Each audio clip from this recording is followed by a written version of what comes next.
So এখানে অনেকে আছে যারা বুঝতেছে না, তাদের জন্য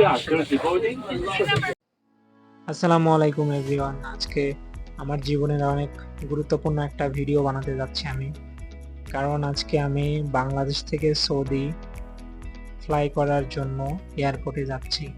হ্যাঁ, এটা আমার প্রথমবার আমি বিদেশ ভ্রমণ করছি, যদিও সেটা কাজের জন্যই, শুধুমাত্র ভ্রমণের জন্য না।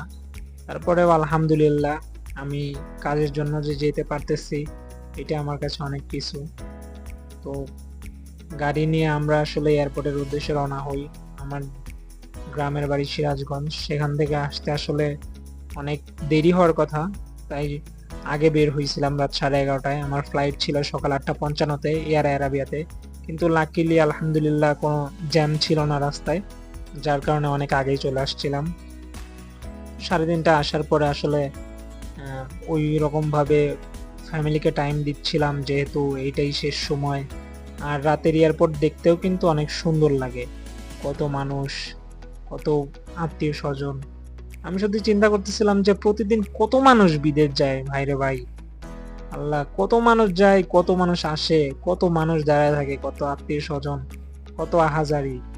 আমার সাথে আমার বাবা বাবা আসে নাই, মা, নানি, বড় বোন, ছোট বোন, মেজো বোন, ভাগ্নি ভাগ্না সবাই আসছিল।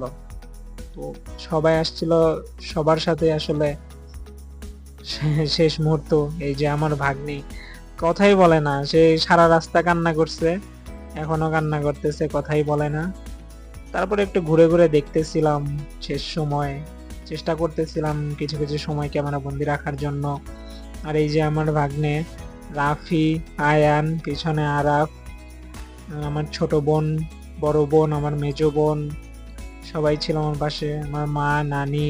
তো ওইখান থেকে বিদায় নেওয়ার পরে আমি চেক ইনের জন্য ঢুকে যাই।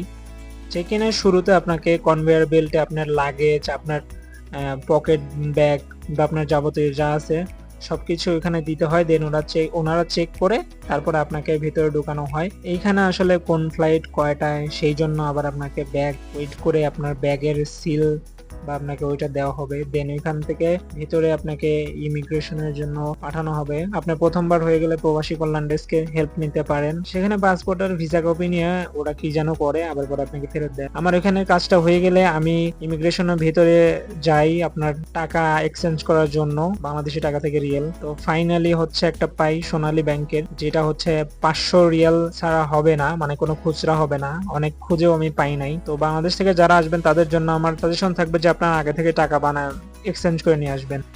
ফাইনালি আমার টাকাটা হাতে পেয়ে যাই, 500 রিয়াল, যেটা 16,030 টাকা লাগছে। এরপরে আমি প্লেন ওয়েটিং জোনের জন্য ওই গেট নাম্বারে ঢুকে যাই, 5 নাম্বার গেটে, যেখানে আমাদের প্লেন আসবে। আমি এদিক থেকে প্লেনগুলা দেখতে থাকি আমার ক্যামেরা দেখার জন্য, যেহেতু এটা আমার ফার্স্ট টাইম। প্লেন ওয়েটিং রুমে ঢুকে আমরা আসলে সবাই সবার মতো সময় কাটাচ্ছিলাম, অনেকেই ভিডিও করতেছিল, আমিও করতেছিলাম। ওইখানে আবার আপনাকে চেক করা হয়, বেল টেল খোলা হয়, এই জন্য যে এক ভাই যে বেল করতেছে। অবশেষে আমরা প্লেনের ঢোকার জন্য পারমিট পাই, অ্যান্ড দেন সবাই যে সারিবদ্ধভাবে গেট দিয়ে প্লেনে ঢুকে যাচ্ছিলাম। প্লেনে ঢোকার শুরুতেই আপনাকে কেবিন ক্রিউ আপনার বোর্ডিং পাস টিকিট দেখে আপনাকে জিজ্ঞেস করবে আপনার সিট নাম্বার কত। দেন ওনারা ইনস্ট্রাকশন দিয়ে আপনাকে সেই সিট খুঁজতে সাহায্য করে। ফার্স্টে বলে দেয়, এবং মিডলেও আরও 2জন কেবিন ক্রিউ থাকে, তারাও বলে দেয়। তো যে যার যার মতো যেই সিট সেটাতে বসে যায়। আমার উইন্ডো সিট ছিল 19F, তো আমি আসলে আমার উইন্ডো সিটে বসে যাই, যেহেতু আমি ওটা অনলাইনেই বুক করছিলাম, আমার কোনো সমস্যা হয় নাই, তো আমি ওইভাবে বসে যাই। দেন আমি হচ্ছে প্লেনের ভিউটা নেওয়ার চেষ্টা করতেছিলাম। এত সুন্দর লাগে দেখতে, আসলে কল্পনার বাইরে, আবার খারাপও লাগে। কিন্তু এই এয়ারপ্লেনটার অসুবিধাও আছে কিছু, এমন হচ্ছে আমার পাটা দেখেন কত চিকন, কত একটা, মানে বাসের চেয়েও কম স্পেস, ভালো ভালো যে বাস আছে এর চেয়েও কম স্পেস। এইখানে আমি একটু এইগুলা দেখতেছিলাম যে আপনার ওই যে সেফটি ইস্যু বা এগুলা কি, এগুলা দেখতেছিলাম। যদিও এরপরে এই যে বই দিছে একটা, অবশ্যই এই নাওরাজ বইটার মধ্যে অনেক কিছু লেখা আছে, মিডল ইস্টের কোনগুলা ভ্রমণ করবেন বা ওয়ার্ল্ডের কোনগুলা আপনার ভ্রমণ করা উচিত, এই কিছু গাইড দেওয়া আছে। এটা হেল্পফুল, টাইম পাইলে পড়ে নিবেন যদি আমার মতো কাজ না পান আর কি। এরপরে রানওয়েতে আমাদের এরোপ্লেন চলতে থাকে টেক অফের জন্য। আসলে এত সুন্দর মুহূর্ত আমি এর আগে কখনো অনুভব করি নাই, বাট একটু খারাপ লাগে যখন আপনার টেক অফ করে, তখন হচ্ছে শরীর মনে হয় যে পড়ে যাব এরকম একটা ইয়ে লাগে, বাট ভালোই লাগে, খারাপ না। আর এই প্লেনের কিছু খারাপ আছে যে একে তো মনিটর নাই, কত মিটার উপর দিয়ে যাচ্ছি, কোন সাগরের উপর দিয়ে যাচ্ছি এগুলো কিচ্ছু বোঝা যায় না। দ্বিতীয়ত আপনার ইয়ারফোন দেয় নাই, আপনার টেক অফ বা ল্যান্ডিং এর সময় ইয়ারফোনটা থাকা যে কতটা জরুরি এটা আসলে আপনারা প্লেনে না উঠলে বা কোথাও ভ্রমণে না গেলে বুঝবেন না। এটা মারাত্মক একটা জিনিস আমার কাছে মনে হয়েছে, যেটা ওনারা আসলে প্রোভাইড করে নাই। এটা নিয়ে আসলে আমার আমার ইয়ারবাড ছিল, সো নো কমপ্লেইন। তবে এটা অনেক সুন্দর দৃশ্য, প্লেন কিভাবে টেক অফ করে, আমি খুব ওভারওয়েলম হয়ে গেছিলাম। আমার সত্যি অনেক ভালো লাগছে, যদিও বাবা মার কথা অনেক মনে পড়তেছিল। বাবা মার একটা মাত্রই সন্তান আমি, তারপরেও ইংলিশে অনার্স করে সৌদি আরব আসতেছি কামলা দেওয়ার জন্য। সবকিছু মিলে আসলে একে খুশিও ছিলাম আবার অখুশিও ছিলাম, তারপরেও আলহামদুলিল্লাহ।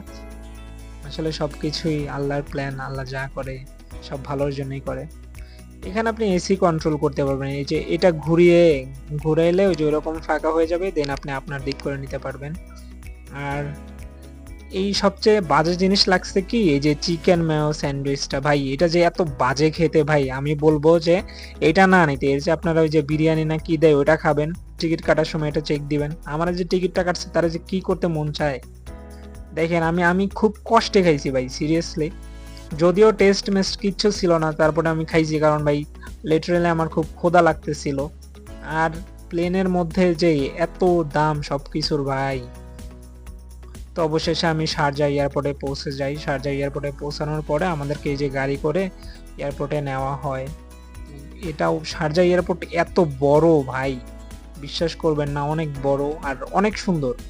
বাংলাদেশে তো আমরা কয়েকটা এয়ারপ্লেন দেখি, আর এইখানে ম্যাক্সিমাম আমার মনে হয়েছে যে এয়ার অ্যারাবিয়ার সব, মনে হয় যে এয়ার অ্যারাবিয়ারই বুক করা ভাই। এত এয়ার অ্যারাবিয়ার প্লেন, সব জায়গা যেদিকে তাকাবেন সব জায়গা, এটা অনেক ভালো ছিল।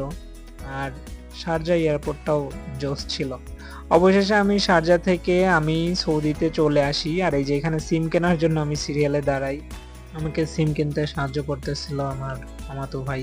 এদিকে আমার বন্ধু আমান আর আমার মামাতো ভাই শাকির আমাকে রিসিভ করে। সেখান থেকে আমরা রিয়াদে আমাদের বাসা, যে মানে আমানের বাসায় যাওয়ার জন্য আমি চলে আসি শাকিরের গাড়ি করে। তো আলহামদুলিল্লাহ সবকিছুর জন্য। ভিডিওটি যদি ভালো লেগে থাকে তাহলে লাইক, কমেন্ট, শেয়ার, সাবস্ক্রাইব করবেন প্লিজ।